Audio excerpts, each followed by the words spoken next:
Allah meletakkan huruf-huruf itu sebagai bukti bahwa Quran bukan kitab biasa.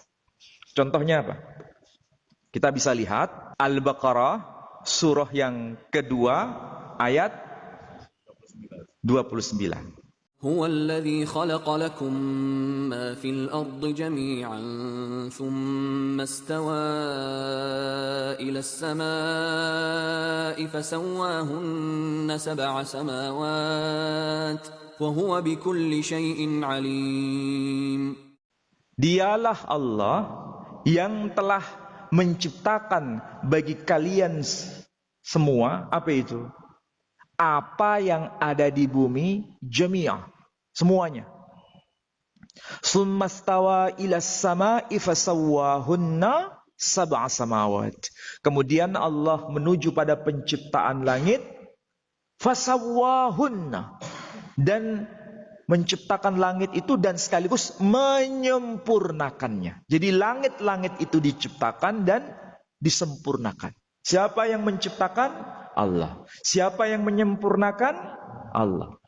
Berapa jumlah langit yang diciptakan dan disempurnakan itu? Berapa jumlahnya? Sab'a samawat. Arti harfiahnya apa?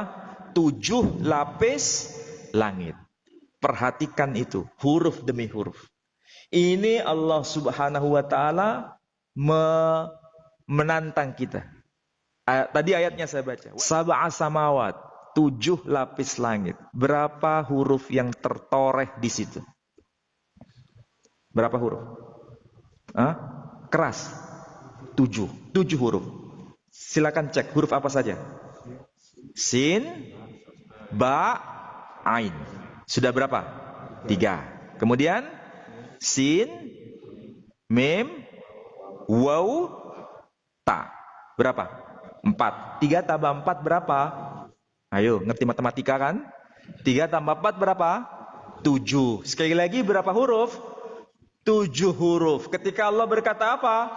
Sab'a samawat, 7 lapis langit, Allah memberikan bukti 7 huruf di situ. Siapa yang bisa bikin kayak begini? Al-Quran ditata sedemikian rapi. Bukan hanya kata yang ditata, hurufnya pun ditata. Letak-letak kata bukan sekedar rekayasa, tetapi memang atas petunjuk Allah Tabaraka wa Ta'ala. Sehingga tidak salah bila Nabi ketika menerima pewahyuan itu selalu mengatakan, letakkan ayat ini setelah ayat ini dan sebelum ayat ini. Nabi sendiri yang mengatakan. Tetapi Nabi berkata begitu bukan atas inisiatifnya, tetapi wa ma yantiqu 'anil hawa in huwa illa wahyu yuha, merupakan pewahyuan dari Allah Subhanahu wa taala. Renungkan. Wa huwal ladzi khalaqal laila wan nahara wasyamsa wal qamara kullun fi falakin yasbahun. Renungkan di situ, itu ada pernyataan Dia Allah yang telah menciptakan malam dan siang, matahari dan bulan. Kullu fi falaki yasbahun. Segala sesuatu beredar menurut garis edarnya. Ayat itu kenapa ya kok tidak terbalik-balik? Kenapa kok diletakkan urutannya itu al-lail wan nahar? Kemudian di situ wasyamsa wal qamar. Kenapa kok bukan wal qamar wasyamsa? Kenapa nggak dibalik begitu? Kenapa nggak dibalik? Kenapa nggak dibalik? Itu pertanyaan mendasar. Ini kan urut-urutan kata itu. Betul tidak? Urut-urutan kata. Al-lail malam, an-nahar siang, wasyamsa matahari, al-qamar bulan. Ini urut-urutannya. Kenapa kok nggak dibalik?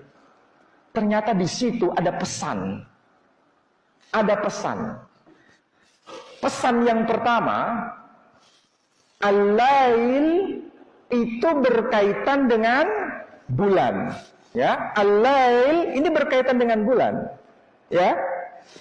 Siang, an-nahar berkaitan dengan matahari. Sehingga nggak mungkin dibalik. Kenapa ini kok begini hubungannya? Tahu maksudnya? Ternyata hubungan kata-kata ini diperkuat dengan hubungan huruf dengan huruf. Kullu fi falaki yasbahun. Kullu fi falak. Kullu itu semua. Fi falak, dalam orbit. Dalam orbit. Kullu fi falak, orbit. Coba perhatikan itu huruf demi huruf. Kullu fi falak. Bisa bayangkan ya, kullu fi falak. Coba buka Qur'annya. Kullu fi falak. Kaf ketemu dengan kaf. Kaf depan ketemu dengan kaf belakang. Lam ketemu dengan lam. Fa ketemu dengan fa. Ya-nya sebagai sentral. Betul? Kenapa bisa begitu? Itu menunjukkan memang orbit. Kata berorbit. Huruf demi huruf berorbit. Itu cara Allah mengajarkan kepada manusia pada zamannya. Yang tidak ngerti apa-apa, sekarang mulai terkuat. Masih ngeyel kita sebagai manusia. Jadi kalimat-kalimat Quran tidak direkayasa karena kebetulan. Tetapi memang Allah sudah membuat pola-pola seperti ini. Bukan hanya kata per kata ditata, huruf per huruf pun ditata.